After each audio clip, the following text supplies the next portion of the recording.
Hey everybody, Dr. Angela Lauria from the Author Incubator, joined today at the Author Castle by one of our newest best-selling authors, Liz Lajoie. Liz, thank you for being here. Thanks for having me.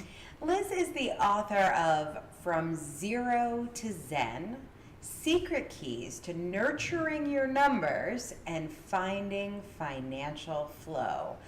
Well, I have to say, Liz, Zen and numbers are not two things that normally go together. So help us wrap our heads around this. What's your book about? Who's it for? And what the heck does it have to do with Zen?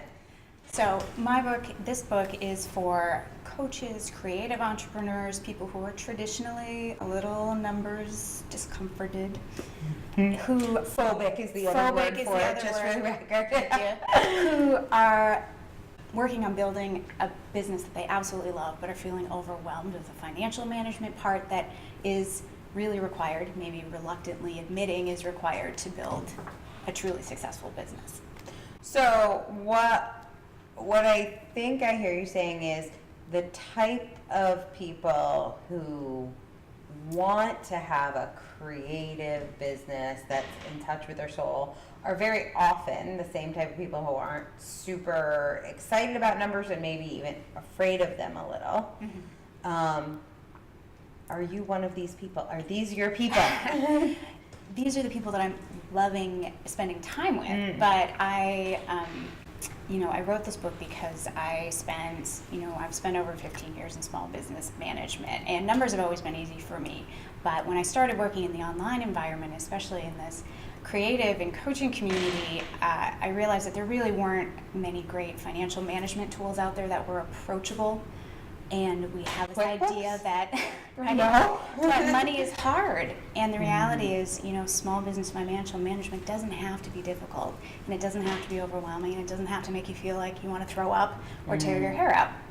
And so the book is to help people really walk through some easy processes that can take away the fear and the discomfort and get to the other side of that and feel really confident with your money management. What do you see happening when somebody has a great business idea, they're in love with it, they're committed to it, but they have this fear of numbers? What are some of the mistakes you've seen or just things you see in the marketplace where you're like, oh, that's making it worse? I think we all have this tendency for things that we're uncomfortable with to maybe just hide our head in the sand about it, right? We want to do the ostrich thing and just be like, well, I'm just going to assume that it'll get better, right? Things seem like they're moving, people are contacting me, stuff's happening in my business, so the money will just sort itself out, and when I have a pile of it, then I'll dig into it and figure it out. And the reality is the more you can get comfortable with the concept of what's happening in your business around money and your financial management early, the easier that's all going to be, and you can really grow your business based on your numbers and to use your money to springboard to a next level. Okay, I want to challenge you a little bit on this, because I feel like when I was in this situation, I had a lot of credit card debt.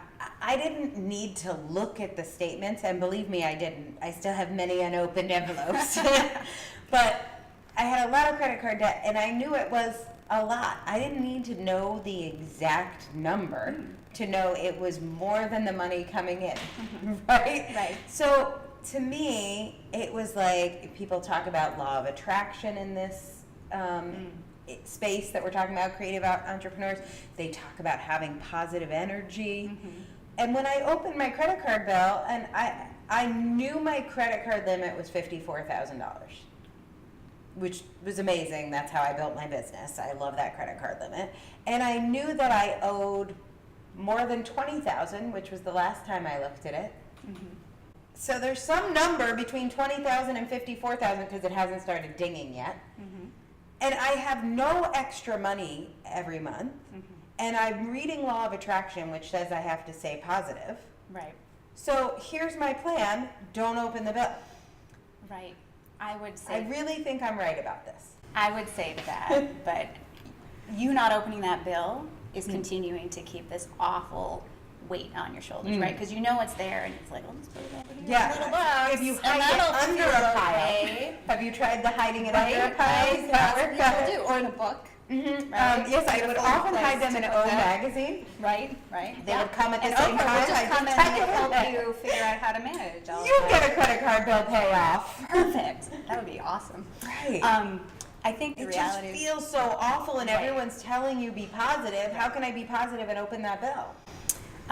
it's going through that fear and opening the bill and being able to really look at that and say, okay, let's make a little bit of a plan here and not just say, I think I've got enough, right? I've got an extra 10,000 on that card, so I'll just keep putting it down for A, B, and C, whether you need it for your business or not, because it's a new bright shiny thing, right? That you can get a new social media app or something.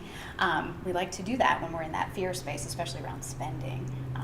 So from that side of it, I think the reality is if you can just get yourself over that hurdle of not wanting to open the envelope and look at what's happening with your money, even if you can't do anything about it today, if you look at that 15 minutes, 20 minutes a week even, to kind of see how money's working, flowing in, flowing out, in your business can really help you get over that fear and start to realize that this is a piece that you need to pay a little bit of attention to, and it doesn't have to take up all of your time, and it doesn't have to be super overwhelming. It just get in touch with it a little bit. I think for me, I felt like if I actually look at this stuff and let any of the negative feeling floodgates in, there will be less money. And I often felt the same way on the scale. If I look at the scale and the number is high, which I can tell because my pants don't fit, it's going to be. Right. Then I'm going to have all these negative feelings, and then I'm going to gain even more weight. So the thought was if I don't look at it, it'll get better. Right. My experience was the more I didn't look at it, the more it got worse. Right. Right. But we tell ourselves this story. Right. Right. I was very committed to the story, but the reality was it wasn't actually making it better, and I wasn't really not feeling those negative feelings. Like when the bill Still came. there. Oh yeah, like I could. Right. I know exactly what every time I would see those bills, and I was like, "How is it 30 days again? Why do these bills keep coming? Didn't I just get one?" Right. And you felt like you were doing great things, right? Your business was growing, Right. great stuff was happening, and this was still a really not great area. And I was like, once there's a ton of money sitting in my bag, I'm just gonna let it pile up magically, and then I will just pay it off in full. Right. Then it will just go away. But it didn't happen, did it? It didn't happen. And once I let one person, like it was Mark Butler, who was my very first finance guy. He's not even like a bookkeeper. He's a little more strategic, but I let somebody else see my numbers. And he said something that shocked the hell out of me. He said, "It's not that bad." Yeah. Because I thought he was going to say, "You are the worst client I've ever had. I know I said I would work with you, but based on Can't this, make this happen. it's Yeah. a no." I hear that story a lot, actually. So I think we all have that. I would think inside, people would we're the be worst possible person. The worst. What is it that with your clients, why do you think that, do they share their numbers with you? They do, and sometimes, it takes a little bit at the beginning. There's a lot of, I'm really uncomfortable about this, but I know it's the right thing to do, so I'm going to here be a we grown go. up for 35 minutes for this call. But, very quickly they start feeling way more comfortable and able to start talking a little bit about what's happening, and they get really excited when they can make strategic decisions for their business and really say, I'm not just spending because I just throw it on my card, like I'm doing this conscientiously, and I'm not spending it over here for this reason, and that's really empowering. When you look at people's stuff, are you often like, "Oh my God, this person's a hot mess, I would never work with them"? No, I don't, we all have things, right, in our life, and there's lots of reasons that we get to this place. Money is not something we're often raised to talk about, how it works, how to manage it, so, we have a lot of skeletons in our financial closet, all of us, and so I don't really think there's anything you can't get past. It just takes a little education and the will to dive into it. Yeah, and I think a trusted partner, I really do. And it could be your, somebody in your life, but having somebody who's a professional who you can trust just opens up new ways of thinking about money. Because you've seen so many people's accounts, businesses, large, small, whatever, that it's just like, it's just a faster path to solving it than trying to figure it all out yourself. And to relief. Yeah. Right. That was the big thing I felt. I remember that first call with Mark when he was just like, it's not that bad. It's not even about the numbers, really. It's about Right. feeling better. Oh, That's exactly. where the Zen part and, comes in. and for me, it was the shame. Like, people are going to find, they think I'm successful, but I don't know. what's in the They don't know closet. what's in the, yeah. Right. Yeah. So here's to feeling better about your numbers. If Right. people want to find you, how do they find you? Yeah, email is fantastic. You can just shoot me a quick message at liz@coachescfo.com. Coaches, CFO. I love that.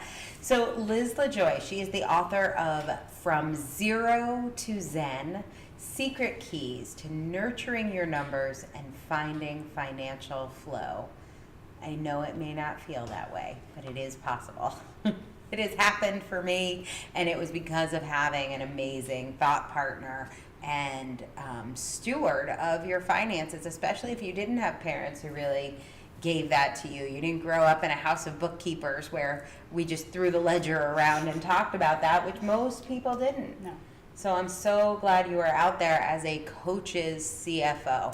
Liz at coachescfo.com. Thank you for joining us. This has been such Thanks an for enlightening having me. conversation.